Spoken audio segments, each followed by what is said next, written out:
Hey, my name's Jake Nicholson. Welcome to my YouTube channel. In this video, I want to talk about Rachel Reeves and the selective licensing problems that she's facing right now. You see, she didn't license her properties, and if other landlords hadn't done that, they could potentially get some huge fines. So in this video, I want to talk about what selective licensing is, what impact that has if you don't pay it as a landlord, and what benefit that could have to the tenants as well, because they could be in line for tens of thousands in compensation from Rachel Reeves. So that's something that a lot of people want to know about. Now, if you're new around here and you haven't done before, do subscribe to my channel over there and hit that bell notification. We've just hit 50,000 subscribers, and by subscribing, you'll get all the latest property news, interest rate news, house price news, Rachel Reeves news, budget news, and property investing tips, and much, much more. And let's get some views on this video. Your part is simple. All you need to do is smash like, tick or like, do something to that like button. That really helps with the YouTube algorithm, and that's really helped the channel grow. So thanks to everyone that does that. So it's another government scandal, and these seem to be coming along like London buses. There's none, and then there's multiple in a row. It wasn't long ago that we had Angela Rayner, who's now left the government because of stamp duty. She declared stamp duty incorrectly, saying it was a primary residence when it wasn't, all sorts of dodgy stuff around trusts and stuff like that. And ultimately that led to her downfall. Now, Rachel Reeves has done something fairly similar. She should be licensed as a landlord. And it's interesting that they just pretend that they don't know that they should be licensed when they're the lawmakers.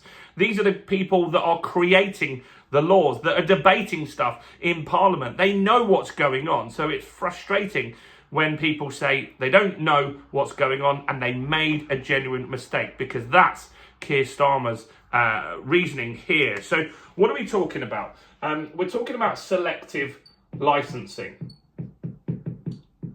And this is something that's been around for a while, and it's not in every area.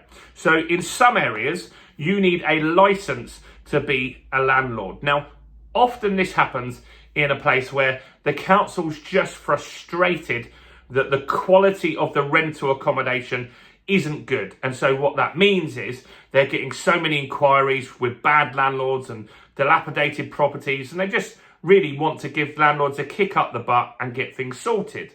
Now, it's not just for that, because it also generates revenue. And just before Christmas last year, the government snuck through a policy that allowed any council to get selective licensing if they so choose. Before, it was a little bit more difficult. The council had to demonstrate that the quality of the rental stock in their area wasn't that great, and then they could have selective licensing for a period of time. So that might be 2 years or 5 years. So I have experience with selective licensing. So I have properties in Doncaster, in Hastings, in Dorking, and London. Now, the only area that I have that falls under selective licensing is Hastings. And so I've got 2 properties there, and those properties have a license on them. Now, what's interesting is it's a very straightforward process in Hastings. Some of you might disagree where you are. It might be a little bit more difficult, but here's my experience. So on Hastings County Council website, I had to apply for a selective license. I had an option for a 1-year license or a 5-year license. Now, the cost was actually fairly similar. It was only a tiny bit more expensive for a 5-year, so I went for the 5-year license.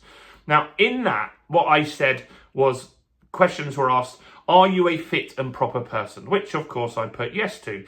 Found that a bit strange. I think everyone would probably put yes, but you had to answer the question. Maybe some people put no. It was asking about criminal records. It was asking about, have you ever been taken to court and basically had issues with a rental property? All of those I could tick no to. Now, then I paid my fee, which was around about £1,000 per property, which, interestingly, I expected would then result in the council coming out, checking my property and issuing a licence.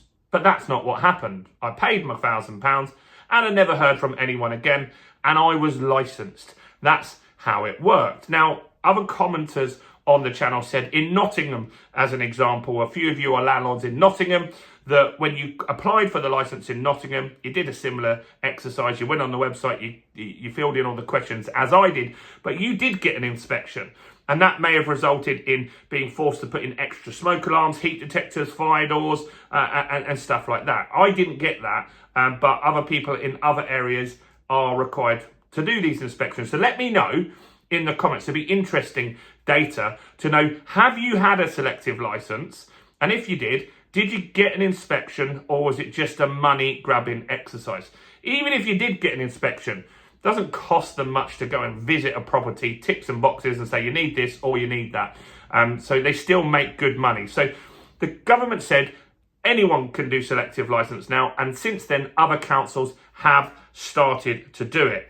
So that happened at Christmas last year, and so this year other places have started to get licence, especially London boroughs. Now, Rachel Reeves, by not getting a licence, has broken a law. And that is a problem because that is a breach of ministerial conduct. And that's what Angela Rayner left the government for. And so really, Rachel Reeves should be too. But the problem is she's got this massive budget just coming up that's going to be absolutely horrendous. And Keir doesn't want that to fall on someone else. So he's just saying this is not a big deal. So let's have an example on what the fines can be here.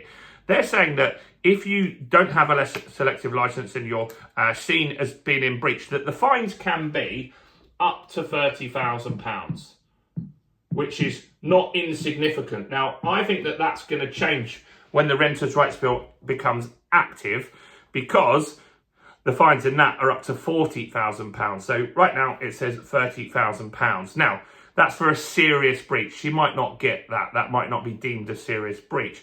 But here's where it can get expensive. And that is because you weren't licensed. You shouldn't have been renting your property out. And so you can get something called a rent repayment order. So what does that mean? Well, that means if your tenants take you to court, the judge could deem that you shouldn't have been renting the property back at that period of time. So the tenant can get a rental repayment order, and that's what they're saying in the press at the moment, that she could potentially have to pay back around £36,000 that she received in rent due to this happening. Now, what is likely to also happen is this case, because it's mainstream media, I bet most tenants have no idea what a selective licence is, or whether their landlord has one or needs one, but there will be some that will be smart, that will be checking if their landlords do have one. And so there will be more tenants pushing councils to say, my landlord doesn't have one of these. So if you are a landlord, you need to get ahead of that and make sure you should have one. You should have one. It's not that expensive. So mine was £1,000 for 5 years, £200 per year. But not having one, the consequences, 30 grand, 40 grand, rent repayment order, all of that, that's really, really stressful and worrying. So you don't want to get one of these things. Also, you could be then listed as a rogue landlord. This new landlord database that's coming out. Rachel Reeves, let's be honest, she was running an unlicensed property. Is she going to be listed as a bad landlord in that? Maybe she'll get away with it because the landlord database isn't active, so it probably will be after the database is active going forward. But realistically, she should be in there, right? Be interesting to see if that happened, if she made another problem with a license going in forward in future. So look, this stuff can get very expensive if you are a landlord and you don't follow the rules, and that's why you should just do that. So do make sure that you get a license and don't be a Rachel Reeves. Let me know if you had a license or what your situation is in the comments below. Do smash like, do subscribe, and check out all the other content as well on the channel, including this video right here.